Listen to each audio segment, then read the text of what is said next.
Plan to see on YouTube, just a supplemental on the overclock video showing you how I did it. Asus motherboard, I showed you the motherboard.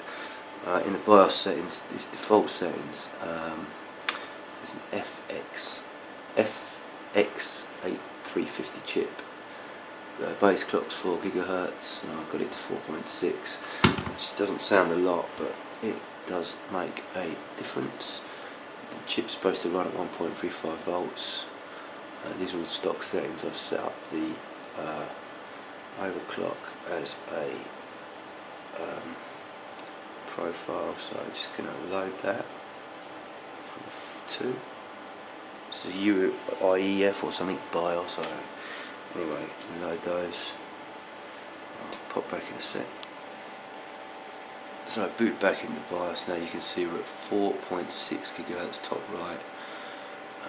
And the voltage I've had to bump up by 2 notches to 1.368 volts. Other things you need to do: AI overclock on manual, and this is an unlock processor, which means you don't have to bump the front side bus. You can just change the CPU multiplier. The default is 20, I've put it at 23.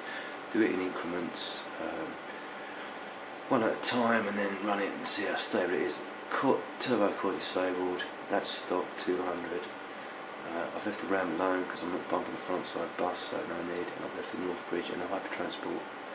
Default, disabled spread spectrum, disabled power saving mode.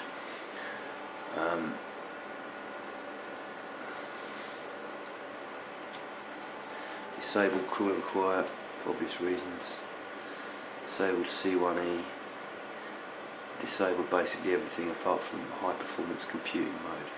This one is, I think, just to use 6 cores.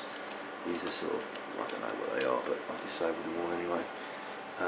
So the main thing is you want to disable cool and quiet and the turbo core, which basically cuts down the cores and boosts the power, and you want all these automatic things disabled. And then back on this tab, what you do is you run this. I've set CPI load line calibration ultra high, North Bridge to auto. That's giving it 130% current on the CPU. You can lower that if you don't want to be as bold as that. And again on the North Bridge, so I'm over amping CPU and over volting it. Kept the power control face standard. Could move that up. Auto disabled. And that is where you put what you do when you first turn it on. It will show you what it thinks is the voltage for that processor. They're all different. Manually type it in and hit return. Run it normally. Wait for it to boot up. So it's booted up, and then we need Prime 95, which is the green one here. A bit of left hand mouse action for a camera lens. Prime 95. Ignore that. Done there. What this does, you want small FFTS just to stress the processor. So I'm going to run a program to stress as much as it can the processor. And then other things you need. Avast virus database updated. Can't stand the new voice on that. We're not going to launch that yet, so let's just minimise that. Other things you need are CPU ID. It tells you everything about your CPU, apart from temperatures. Hold on. Saving as much on the stick as I can here. Don't know if you can even see that, but that's telling you everything. All your main board, everything, telling you a model of everything you've got in the system. And then the last thing you need is hardware identifier, CPU hardware monitor, and that will give you your core temperatures, and that's very important. The more volts and amps, and principally volts, you put through this thing, the hotter it's going to get, and if you don't cool it properly, it will blow up. So you have been warned. Do at your own risk. And so there's the hardware monitor.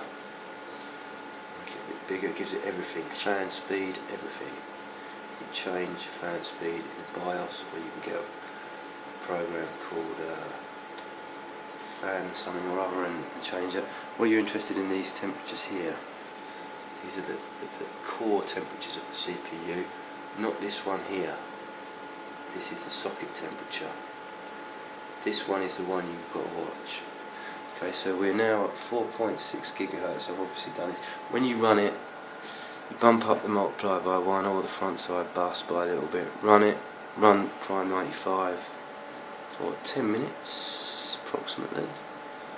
See how hot it gets. So here's prime 95. So we start off, we just test the processor, which is small FFTs, not the RAM, and we run that for 10 minutes. And you'll see the temperature start to shoot up almost straight away because I've overvolted it, which is what the key to it is. But you do this for 10 minutes. If it fails, if one of these little things fail, go back, drop the voltage, or sorry, drop the multiplier by 1. And the key is, once you find, so you keep upping the multiplier until it fails. But once it fails once, up the voltage by 1 notch. Run it again for 10 minutes. If it fails again, up the voltage by another notch. When it runs for about half an hour, you can consider it stable and try and drop the voltage back down a notch. See if it'll still hold it. If it won't, you'll have to leave it where it is. So you can see now the temperatures have already gone from 10 to 46, 47, 48. It's the Noctua NH-D14 cooler, one of the best coolers you can get, and this has got lots of fans in it, so I am really pushing that. On my Phantom 2 I got from 2.8 stock to 3.9, but that was really pushing it. A bit happy with this. So there you go, that's how to overclock your processor. AMD anyway, I don't know how to do an Intel, and good luck, and I'll see you all soon. Cheers.